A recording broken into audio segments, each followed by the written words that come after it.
when you said go slow, and when I was feeling myself, the texture of the skin, I was feeling good about myself, and at the same time I was feeling very calm.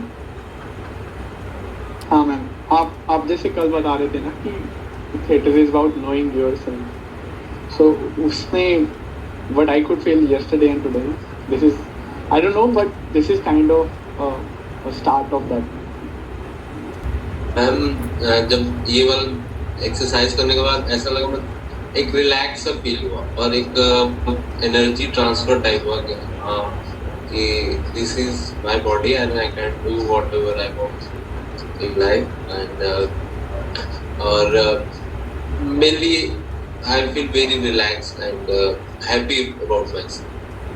Ma'am इसमें ये feel हुआ कि इसमें हमें connect करना है, मतलब with in, मतलब खुद से ही कनेक्ट करना है। अंदर बहुत सारे पोटेंशियल है जिसको हम बाहर ला सकते हैं, और इसके अलावा कनेक्ट विद द एनवायरनमेंट, क्योंकि एक जो पॉजिटिव एनर्जी बाहर से भी अंदर आती है और अंदर से बाहर जाती है।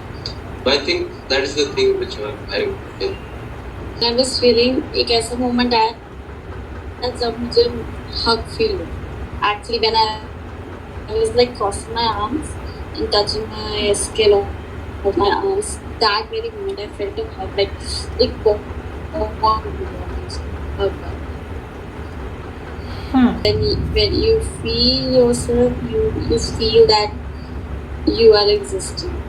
वो चीज़ मुझे कल भी हुई थी, वही सेम फीलिंग मुझे while I was doing that exercise वो मुझे आज भी।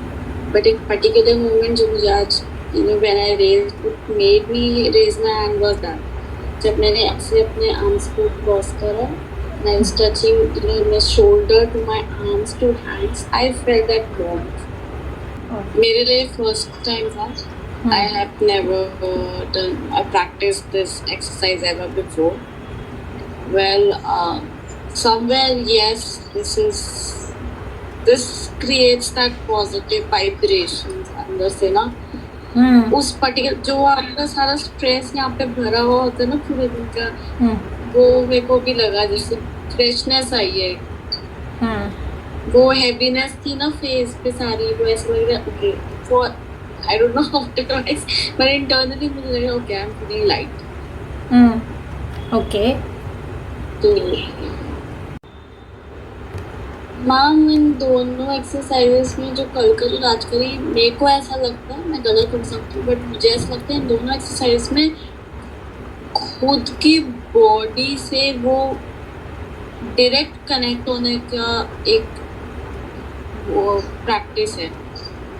हम जानते हैं हमारी बॉडी है, हम शीशे में भी देखते हैं भी, कभी हम हाथ बैठे बैठे कभी हाथ टच हो गया, कभी हमने लेग फुट, कभी सर टच कर लिया, कभी face touch. At a time हम एक बॉडी पार्ट को टच, जब हम एक कॉन्टिन्यूएशन में वो टच करें, we feel ourselves as a whole, ऊपर से नीचे तक है, और जो है वो एक साथ है और ये है, तो वो वाइब्रेशन जो ऊपर से नीचे तक जो खुद से फील हो रही है ना, और खुद को ही फील हो रही है, खुद के लिए फील हो रही है, सो दैट इज समथिंग। हमें अपने को जानना है, इंटरनली भी एक्सटर्नली भी। तो ये जो स्थूल शरीर और सूक्ष्म शरीर जो बातें आजकल बहुत बड़ी बड़ी मार्केट में बेची जा रही हैं, ये यहाँ पर बहुत सिंपल तरीके से बताई जा रही है कि ये जो आपकी बॉडी है, body is the most existential ground for any artist. आप स्टेज पर हो तब भी आपकी बॉडी ही आपको सपोर्ट कर रही है। अगर आप लाइट एंड साउंड या वगैरह भी आप कुछ भी मैनेज कर रहे हो, किसके लिए कर रहे हो?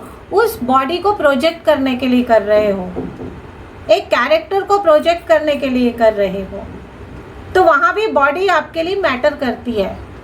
विदाउट बॉडी आपका एग्जिस्टेंस नहीं है।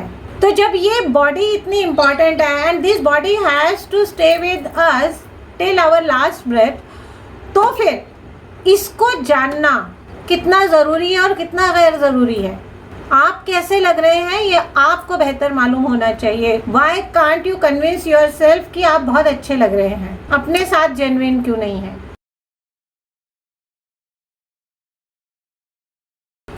जब हम खुद को प्यार करेंगे तो हमें 100 प्यार करने वाले मिल जाएंगे।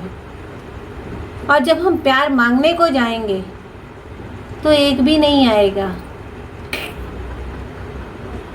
ये फंडा है, नेचर्स लॉ है, मर्फीज लॉ बोल लो या व्हाटएवर।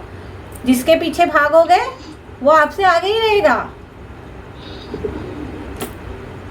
इसलिए अपने पीछे भागो तो कम से कम अपने साथ तो रहोगे।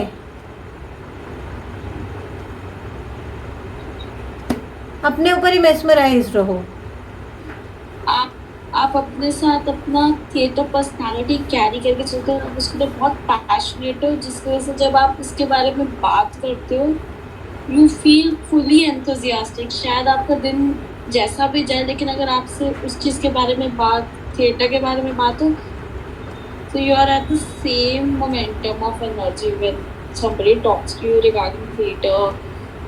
आपके पास जो नॉलेज है उस चीज़ को लेकर you love sharing knowledge, so that आप राइट नॉलेज, बहुत प्रैक्टिकल नॉलेज प्रदान करें, not only about theatre but about various aspects of life including the theatre, because that's your first love.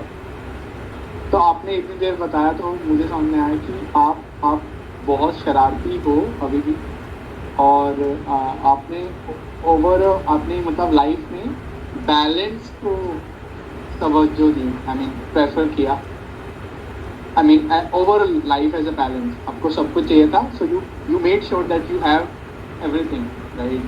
And जो तीसरी चीज़ है कि अगर I mean at the same time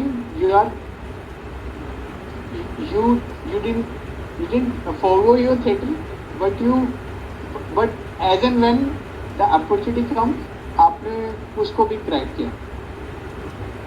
ma'am इतने साल आपको थिएटर करने के बाद अब मुझे लगता है कि आपने अपने बारे में मतलब काफी चीजें एक्सप्लोर कर ली है, जबकि आप बताते हो कि अभी भी किसी को मतलब खुद को भी समझने में बहुत टाइम लगता है, या बहुत एक कॉन्टिन्यूअस प्रोसेस है, लेकिन आपने उस लेवल पे आप पहुंच गए हो जहाँ पे आप दूसरों के बारे में कैसे वो अपने बारे में खुद समझ सकता है, वो उसको आप बता सकते हैं। मतलब क्या कहते हो, एक गुरु टाइप कि दूसरे को हेल्प करो उसको खुद को समझने के लिए। और एक लास्ट वर्ड है कि आपके लिए थिएटर इज सुहासिनी मैम और सुहासिनी मैम इज थिएटर। मैं कहती हूँ theatre is life and life is theatre. हाँ या दैट्स ओके। तो अभी ये एक छोटी सी एक्सरसाइज थी, आपको इसी पैटर्न के ऊपर ये एक्सरसाइज करनी है। Getting my point? ये मैंने आपको एक कॉमन एग्जांपल दिया क्योंकि आप इतनी देर से मुझे सुन रहे हो, ठीक है।